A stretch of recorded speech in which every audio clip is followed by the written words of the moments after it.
नमस्कार दोस्तों, स्वागत है आपका मेरे YouTube channel Indian Bull versus Bear Hindi में। ये video series the final missing piece का एक पार्ट है। इसमें मैं प्लास्टिक प्रोडक्ट्स सेक्टर के बारे में आपसे बात करूँगा। डिस्क्लेमर को केयरफुली एक बार पढ़ लीजिए। तो ये जो प्लास्टिक प्रोडक्ट्स का सेक्टर है इंडियन शेयर मार्केट में, इसमें जो कंपनीज़ हैं वो जनरली प्लास्टिक बेस्ड प्रोडक्ट्स जो होते हैं, जो प्लास्टिक के प्रोडक्ट्स होते हैं उनको बनाने का, उनको प्रोसेसिंग करने का, उनको डिस्ट्रीब्यूट करने का काम करती है। जैसे कि पैकेजिंग मटेरियल हो गए, फैक्ट्री और कंज्यूमर गुड्स हो गए, ऑटोमोटिव पार्ट्स हो गए, चाहे कार के और टू व्हीलर्स के, प्लास्टिक का फर्नीचर हो गया, जैसे प्लास्टिक की चेयर, टेबल वगैरह, बाकी घरेलू सामान प्लास्टिक के जो भी यूज़ होते हैं और एग्रीकल्चर में भी जो प्लास्टिक के चीज़ें यूज़ होती हैं, वो बनाने वाली कंपनी जो है इस सेक्टर में आती हैं। अब जो पैकेजिंग वगैरह की डिमांड है, शहरीकरण है, लाइफ़स्टाइल में बहुत चेंज हो रही हैं, सारी चीज़ें जो हैं, बायोप्लास्टिक भी अभी मार्केट में आ गया है। इन चीज़ों के कारण जो है ये सेक्टर काफ़ी तेज़ी से आगे बढ़ रहा है। गवर्नमेंट भी सपोर्ट करती है इस सेक्टर को। 2 मेन स्कीम्स हैं, स्वच्छ भारत अभियान हो गया और मेक इन इंडिया हो गया। मेक इन इंडिया से डोमेस्टिक मैन्युफैक्चरिंग जो है, मतलब कि अपने देश में ही मैन्युफैक्चरिंग को बढ़ावा दिया जाता है, और स्वच्छ भारत अभियान में जो है वेस्ट मैनेजमेंट के लिए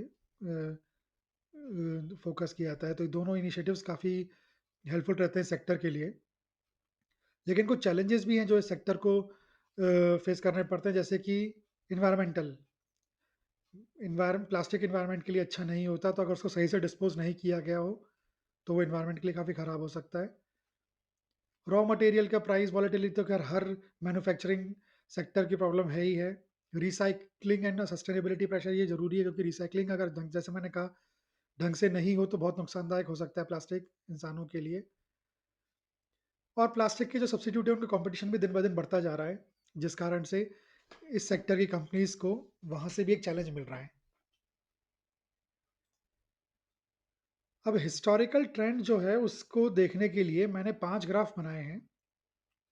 पहला है ईयरली रिटर्न्स ग्राफ, जिसमें सालाना रिटर्न जो है उसका परसेंटेज और क्यूमुलेटिव सालाना परसेंटेज रिटर्न्स का वो देखेंगे। दूसरा है ईयरली स्विंग ग्राफ, इसमें देखेंगे कितने महीनों ने पिछले 10 सालों में पॉजिटिव रिटर्न दिया है हर साल और कितने महीनों ने नेगेटिव रिटर्न दिया है, यानी कितनों ने फ़ायदा दिया, कितनों ने नुकसान दिया। मंथली रिटर्न्स देखेंगे कि पिछले 10 सालों में हर महीने कितनी बार फ़ायदा हुआ, कितनी बार नुकसान हुआ, कितने महीने ऐसे रहे जब फ़ायदा हुआ, पिछले 10 सालों में कितने महीनों में नुकसान हुआ। चौथा ग्राफ है मीन मंथली रिटर्न्स ग्राफ। इसमें क्या होता है कि मैंने पिछले वाले ग्राफ का जो हर महीने का 10 साल का रिटर्न था उसका एवरेज ले लिया है, मीन ले लिया है, और उसको यूज़ करके रिज़ल्ट को एक ग्राफ प्लॉट किया है, जो कि बहुत आसान होता है, जिससे कोई भी ट्रेंड को पकड़ना, कोई भी पैटर्न पकड़ना है ना, वो बड़ा आसान हो जाता है इस वाले ग्राफ से। काफ़ी क्लियर दिख जाता है कि 10 साल का एवरेज क्या चल रहा है उस महीने में। और आखिरी ग्राफ है मंथली स्विंग ग्राफ, जिसमें हम लोग देखेंगे कि महीने हर स कितने साल हर महीने जो है पॉज़िटिव रिटर्न दिए, कितने साल नेगेटिव रिटर्न दिया हर महीने में। अब जो टॉप 10 कंपनी है इस सेक्टर की, जिसके ऊपर ये पूरी स्टडी की गई है, वो टॉप 10 कंपनियों में 2 लार्ज कैप कंपनी है, 5 मिड कैप कंपनी है और 3 स्मॉल कैप कंपनी है। ठीक है? चलो पहला ग्राफ देखते हैं अब, जो है ईयरली रिटर्न्स ग्राफ। तो ये है ईयरली रिटर्न्स ग्राफ। ये लाइन ग्राफ है, इसमें 2 लाइन है, एक ये ब्लू कलर की लाइन है, ये ईयरली रिटर्न बताती है, मतलब सालाना इतना रिटर्न दिया परसेंटेज में वो बताती है, और ये जो ऑरेंज वाली लाइन है ये क्यूमुलेटिव मतलब कंपाउंडिंग इफेक्ट को दिखाती है। क्यूमुलेटिव रिटर्न्स बताती है ईयरली। तो 2015 से अपन शुरू करें, 2015 एक अच्छा साल रहा इस सेक्टर के लिए। 32.85% का रिटर्न, काफ़ी अच्छा रिटर्न रहा। 2016 ठीक-ठाक सा साल रहा, 12.84% का रिटर्न। 2017 बहुत ही ज़्यादा बढ़िया साल रहा इस सेक्टर के लिए। आप देखिए 74.81% का सालाना रिटर्न। 2018 एक एवरेज सा साल रहा है इस सेक्टर के लिए, 7.84% का रिटर्न। 2019 में बेड़ा गर्क हो गया इस सेक्टर का, -25.30% रिटर्न, ज़बरदस्त नुकसान 2019 में। 2020 जो कोविड वाला साल था, उस साल अच्छा रिटर्न दिया इस सेक्टर ने। लोग घर पे थे, प्लास्टिक की पैकेजिंग वगैरह हर चीज़ पैक होके ऐसे आ रही थी, तो उससे इसको शायद बूस्ट मिला सेक्टर को, तो अच्छा रिटर्न दिया 37.21% का। उसके अगले साल 2021 में ही बहुत अच्छा रिटर्न, सबसे अच्छा रिटर्न इनफैक्ट पिछले 10 सालों का इस सेक्टर ने दिया, 82% का रिटर्न। 2022 बेहद ही औसत साल रहा, 5.15%। 2023 काफ़ी अच्छा साल रहा, 67.52%। और 2024 भी अच्छा साल रहा, 40.62%। तो ये कोविड के बाद से तो ये सेक्टर बहुत ही तेज़ी से अच्छा बढ़िया बढ़ रहा है। और अगर आप इधर देखोगे, ये 1206.38% का रिटर्न है पिछले 10 साल में, कंपाउंडिंग। कंपाउंडिंग रिटर्न जिसे कहते हैं, मतलब क्यूमुलेटिव रिटर्न जिसे कहते हैं, उस 1206.38% का। अगला ग्राफ देखते हैं, जो कि है ईयरली स्विंग ग्राफ। इस ग्राफ में ये जो हरे कलर के बार्स हैं, ये बताते हैं कि कितने महीनों ने पॉजिटिव रिटर्न दिया, यानी कितने महीनों ने फ़ायदा दिया है। और ये रेड वाले जो लाल कलर के बार्स हैं, ये बताते हैं number of months with negative returns, यानी कितने महीनों ने नुकसान दिया, यानी नेगेटिव रिटर्न कितने महीनों ने दिया है।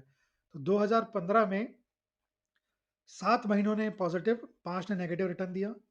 2016 में 8 में फ़ायदा, 2017 में 10 में फ़ायदा, 2018 में भी अच्छा 8 में फ़ायदा, 2019 खराब साल रहा, केवल 4 बार 4 महीनों ने फ़ायदा दिया, 8 महीनों में नुकसान हुआ 2019 में। 2020 एक अच्छा साल रहा है इस सेक्टर के लिए, 9 महीनों में फ़ायदा रहा।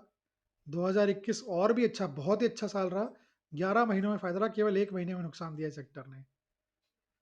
2022 बहुत ही औसत, 6 महीनों में फ़ायदा, 6 महीनों में नुकसान।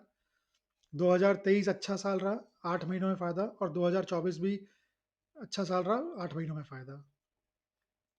अब इन दोनों ग्राफ्स को साथ में रख के देखते हैं कि क्या समझ में आता है, कुछ पैटर्न पकड़ पाते हैं, कुछ ट्रेंड पकड़ पाते हैं क्या उससे।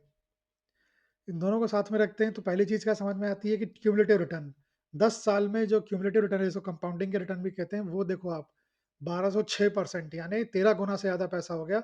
किसी ने 2015 के शुरुआत में पैसा लगाया और वो निकाला नहीं, तो 2024 के अंत तक 13 गुना वो पैसा हो गया। ठीक। दूसरी चीज़, सी ए जी are. C A ji are 29.30% का सी ए जी आर पिछले 10 साल में, बहुत ही बढ़िया सी ए जी आर है। नेट नेगेटिव ईयरली रिटर्न, कितने सालों ने सालाना तौर पे नेगेटिव रिटर्न दिया, तो वो एक है, ये 2019 का ये वाला साल, जिसने ये -25% दिए थे। तो पिछले 10 साल में एक साल नेट नेगेटिव ईयरली, सालाना बेसिस पे नुकसान दिया एक साल। बेस्ट ईयर, सबसे अच्छा साल पिछले 10 सालों में 2021, कोई इसमें डाउट ही नहीं, 82% का रिटर्न दिया था। और सबसे खराब साल जो है वो 2019, उसमें कोई वो नहीं, एक ही साल है जिसने नेगेटिव दिया है, 2019, जिसने -25.30% का रिटर्न दिया था। ठीक है, अगला ग्राफ देखते हैं। ये है मंथली रिटर्न्स ग्राफ। तो ये एक ग्राफ जो है 12 छोटे-छोटे ग्राफों को मिला के बनाए। अगर आप ध्यान से देखोगे, हर एक महीने का एक ग्राफ है, जनवरी का एक, फरवरी का एक, मार्च का एक, ऐसे हर महीने का एक-एक ग्राफ है। इधर आप देखोगे, ये हरे कलर के जो बार हैं, ये दिखाते हैं ये फ़ायदा यानी पॉजिटिव रिटर्न। ये लाल कलर के ग्राफ जो हैं, ये दिखाते हैं नेगेटिव यानी नुकसान। तो जनवरी महीना जो पिछले 10 सालों में है, उसमें 7 बार इस महीने ने पॉजिटिव रिटर्न दिया, तो जनवरी महीना अच्छा है इस सेक्टर के लिए। फरवरी महीना औसत है, 5 फ़ायदे 5 नुकसान। मार्च भी औसत है, 5 फ़ायदे 5 नुकसान। अप्रैल बहुत अच्छा महीना है, अप्रैल में 8 बार फ़ायदा, केवल 2 बार नुकसान हुआ, एक ये 2015 में हुआ था और एक ये 2019 में हुआ था। ठीक है? इन 2 साल के अलावा पिछले 10 सालों में 8 साल जो है अप्रैल महीने में फ़ायदा हुआ है इस सेक्टर में। मई थोड़ा औसत से बेहतर है, 6 फ़ायदे 4 नुकसान। जून भी औसत से बेहतर, 6 फ़ायदे 4 नुकसान। जुलाई बहुत बढ़िया महीना लग रहा है, 8 फ़ायदे और 2 नुकसान। अगस्त और एक कदम आगे, 9 साल फ़ायदा, 1 साल नुकसान, जो 1 साल नुकसान भी हुआ था वो 10 साल पहले 2015 में हुआ था आखिरी बार नुकसान, जुलाई अगस्त महीने में इस सेक्टर में। सितंबर बिल्कुल औसत, 5 फ़ायदे 5 नुकसान। अक्टूबर बेहतर महीना 7 फ़ायदे 3 नुकसान, नवंबर बेहतर महीना 7 फ़ायदे 3 नुकसान और दिसंबर थोड़ा औसत से थोड़ा वो अच्छा बस 6 फ़ायदे और 4 नुकसान, है ना? अगला ग्राफ देखते हैं, ये है मीन मंथली रिटर्न्स। तो इस ग्राफ को देखते ही समझ में आता है, ये फरवरी का महीना और ये मार्च। 2 महीने में तो पिछले 10 साल में नुकसान हुआ है एवरेज पे ही। ऑल्दो 2 महीने और हैं सितंबर और ये जनवरी। आप ये देखो इन दोनों महीनों ने और ठीक है नुकसान नहीं दिया लेकिन कुछ फ़ायदा भी ख़ास नहीं दिया है। बिल्कुल फ्लैट जैसे हैं पिछले पिछले 10 साल से ऑलमोस्ट इन 2 महीनों में कुछ ख़ास एक्टिविटी होती नहीं है नेट एवरेज। लेकिन कुछ अच्छे महीने भी अलग से जैसे अप्रैल आप देखोगे अलग ही मतलब वो तो बिल्कुल ही दूसरी दुनिया का सा लग रहा है। 8.21% का एवरेज रिटर्न 10 साल में अप्रैल महीने में। तो अप्रैल महीना तो बहुत ही ज़बरदस्त महीना रहता है। ऐसे ही अगस्त 5.17% का एवरेज रिटर्न। बहुत ही बढ़िया जो है साल महीना रहा है रहता है ये इस सेक्टर के लिए। बाकी कुछ और भी है ये जून, जुलाई, अगस्त सॉरी जून, जुलाई हो गया, नवंबर हो गया, दिसंबर हो गया। ये भी ठीक महीने रहते हैं। तो अधिकतर महीने ठीक रहते हैं इस सेक्टर के लिए। केवल 2 महीने नेगेटिव रहते हैं, वो भी बहुत ज़्यादा नेगेटिव नहीं है, तो मतलब ओवरऑल ग्रोथ ही मिलती है इस सेक्टर में। तो अगला ग्राफ देखते हैं, ये क्या बताता है? ये है monthly swing. Monthly swing graph में वही है कि जनवरी महीने में पिछले 10 साल में 7 बार फ़ायदा हुआ है, फरवरी और मार्च में 5-5 बार फ़ायदा हुआ है, अप्रैल में 8 बार, मई में 6 बार, जून में 6 बार फ़ायदा, जुलाई और अगस्त बहुत बढ़िया 8 और 9 बार फ़ायदा, सितंबर में 5 फ़ायदे 5 नुकसान तो बिल्कुल औसत महीना लगता है इस सेक्टर के लिए। अक्टूबर, नवंबर बढ़िया हैं 7-7 फ़ायदा, दिसंबर भी ठीक है 6 बार फ़ायदा। तो इन दोनों ग्राफ को एक साथ रख के देखते हैं पिछले दोनों ग्राफ को। ये दोनों ग्राफ को साथ में रखा, तो इससे इससे क्या समझ में आता है, क्या पैटर्न पकड़ में आता है? पहली बात तो फरवरी और मार्च सबसे सस्ते महीने रहते हैं, ये क्लियर दिख रहा है। अब इसमें मैं जनवरी भी इंक्लूड करने वाला था, लेकिन जनवरी आप इधर देखो, पिछले 10 में से साल में से 7 बार जनवरी में फ़ायदा हुआ है। तो इसका मतलब ये है कि जनवरी में जनरली फ़ायदा होने के चांसेस ज़्यादा रहते हैं, लेकिन ये है कि फ़ायदा बहुत बड़ा नहीं होता, है ना? तो सबसे सस्ते महीने फरवरी और मार्च के हो गए। सबसे महँगे महीने देखें तो अप्रैल तो ख़ैर अलग ही दिख ही रहा था। अप्रैल 8.21 अप्रैल, जुलाई 3.52 और अगस्त 5.17%। इधर भी आप देखो जुलाई में 10 साल में से 8 साल फ़ायदा दिया जुलाई ने और अगस्त में भी देखोगे तो 9 बार फ़ायदा, केवल 1 बार नुकसान।